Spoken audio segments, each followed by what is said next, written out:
మనం ఎంతగానో మహిళలు ఎదురు చూస్తూ ఉన్న వరలక్ష్మి వారం వచ్చేసిందండి. ఇంకా ఎల్లుండి మనకు వరలక్ష్మి వారం కాబట్టి చక్కగా అందరూ కూడా ఉత్సాహంగా సన్నద్ధులయ్యారు అనుకుంటున్నాను. అందరికీ వరలక్ష్మి వారం శుభాకాంక్షలు తెలియజేస్తూ ఉన్నాను.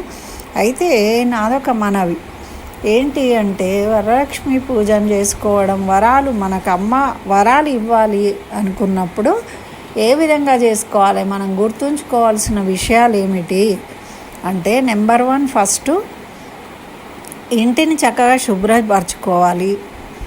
తర్వాత మనము సాంప్రదాయ దుస్తులను వేసుకోవాలి.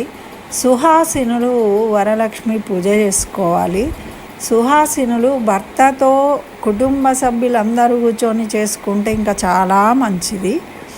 మీ పిల్లలు ఆడపిల్లలు ఉంటే కనుక వాళ్ళని కూడా సాంప్రదాయబద్ధంగా లంగా జాకెట్లు, జడలో పూలు, చేతికి గాజులు, మొహాన బొట్టు అన్నీ పెట్టి మరీ వాళ్ళని కూర్చోబెట్టుకొని ఈ పూజ చేసుకోండి. అయితే ఈ పూజ చేసుకోవడంలో కూడా మనము ఫోటోల కోసము, వీడియోల కోసం చేయకండి.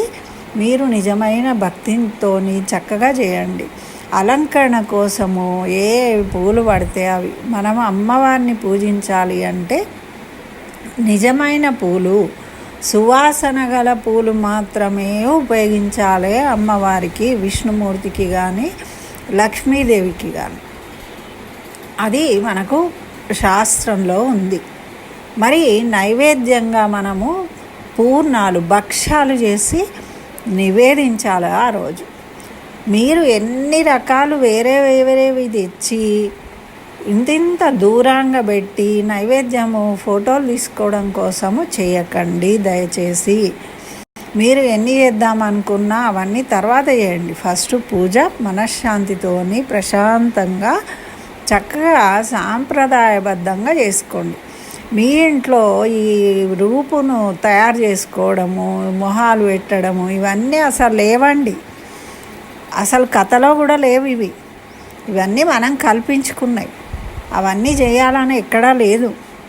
మొహం పెట్టడము, దానికి చీర కట్టడము, చెవులు పెట్టడము, వాటికి ఇవి పెట్టడము, గున్నాలు పెట్టడం ఇవన్నీ ఏం లేవు. పెడితే ఒక కలశం పెట్టుకుంటారు. ఆ కలశం పెట్టుకొని దాంట్లో ఆవహించుకొని ఆ అమ్మను ఒక రైక బట్ట పెట్టేసి దానికే పూజ చేస్తారు. అయితే ఆ కలశం పెట్టే అలవాటు ఉన్నవాళ్ళు కలశం పెట్టుకొని చేసుకోండి. లేదు అంటే చక్కగా అమ్మవారి ఫోటో ఉంటే ఫోటోకు పూలదండ వేసి చక్కగా కుంకుమతోని, పసుపు బియ్యంతోని, అక్షంతలతోని, అమ్మవారికి పువ్వులతోని అర్చన చేసుకోండి. అష్టోత్తర శతనామాలు చదివి ఆ భక్తితోని చదివి చక్కగా మంగళహారతులు వస్తే మంగళహారతి కూడా పెడుతూ ఉన్నా నేను. ఆ మంగళహారతి పాట కూడా నేర్చుకోండి, పాడండి. మరి ఇవి అయిన తర్వాత ప్రసాదాలు ఇంట్లో పెద్దవాళ్లకు నమస్కరించండి, వాళ్ళ ఆశీర్వాదం తీసుకోండి. మరి ముత్తైదువులను విలువదలుచుకున్నప్పుడు ముత్తైదువులను ఎవరైతే ఇంతకుముందు చెప్పాను వీడియోలో, మళ్ళొకసారి గుర్తు చేస్తూ ఉన్నాను.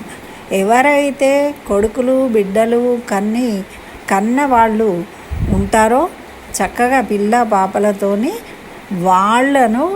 వాళ్ళు మీరు నమస్కరించి ఆశీర్వాదం తీసుకోవాలి.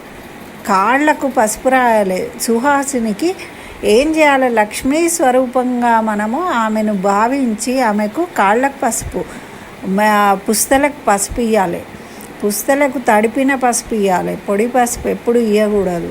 మరి గంధం రాయాలి. ఆ విధంగా అన్నీ పూజ అమ్మవారికి ఏ విధంగా చేస్తామో సుహాసినికి ఆ విధంగా చేయాలి. అయితే చాలామంది కాళ్ళకు పసుపు రాయాలంటే మొహమాట పడతారు, అహంకారం అన్నమాట, కాళ్ళు ముట్టుకోలేమని. అలాంటప్పుడు మనకు అమ్మ అనుగ్రహం దొరకదండి. కనీసము 2 3 లక్ష్మీ స్వరూపంగా భావించి పెద్దవాళ్లకు, ఆడపిల్లలు మగపిల్లలు మంచిగా పెళ్ళిళ్ళు, మన్మరాలు ఉన్న పుణ్యశ్రీలు ఎవరు ఉంటే వాళ్ళని పిలవండి. వాళ్ళకు ఆ విధంగా కాళ్ళకు పసుపు రాసి పసుపు బొట్టు ఇవ్వండి. ఫస్ట్ ఇచ్చిన తర్వాత మిగతా వాళ్ళందరికీ ఇచ్చుకోండి. 2 అలా లక్షణంగా అమ్మవారి స్వరూపంగా భావించి ఇస్తే మనకు ఆ పూజ చేసుకున్న ఫలితం అనేది సంపూర్ణంగా లభిస్తుంది. అది గుర్తుపెట్టుకోవాలి. మనం పూజ చేసుకొని ఇంటికి వచ్చిన వాళ్ళని నిర్లక్ష్యం చేసినాం అనుకోండి, అప్పుడు ఏం లాభం ఉంటుంది? దాని ఫలితం ఉండదు. మనం చేసే పిచ్చి పిచ్చి అలంకరణలు చూసి అమ్మ, మనం పెట్టే నైవేద్యాలు, రకరకాల నైవేద్యాలు చూసి అమ్మ సంతోషపడి మనకు వరాలు ఇవ్వదు. మన భక్తి, శ్రద్ధ, మనం చేసే విధానము అది చూస్తుంది. అంతేగాని మీరు చేసిన పూజకు, అంతేగాని మీరు ఎన్ని ఫోటోలు తీశారు, ఎన్ని వీడియోలు తీసుకున్నారు, ఎవరెవరికి పెడుతూ ఉన్నారు, ఎంతమంది వచ్చారు మీ ఇంటికి, మీ ఇంట్లో ఎన్ని ప్లాస్టిక్ పూలు పెట్టి అలంకరించారు, వీటితోని అమ్మకు పని లేదు. నిజంగా అమ్మ అనుగ్రహం కావాలంటే వీటికి కాదు ఇంపార్టెన్స్ ఇచ్చే, వాటికి ఇవ్వండి అని నేను చెప్పదలుచుకున్నానండి. ఆ విధంగా పూజించుకోండి.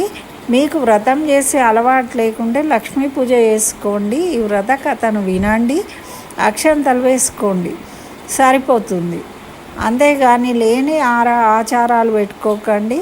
మరి చేసేదేదో మంచి భక్తి శ్రద్ధలతోని కుటుంబం అంతా కూర్చొని చేయండి. అమ్మవారి అనుగ్రహం పొందండి. ఇదండి, మీకు నచ్చింది అనుకుంటాను. నచ్చితే లైక్ చేయండి, షేర్ చేయండి. ఇంకా నా ఛానల్ సబ్స్క్రైబ్ చేయకుంటే సబ్స్క్రైబ్ చేయండి.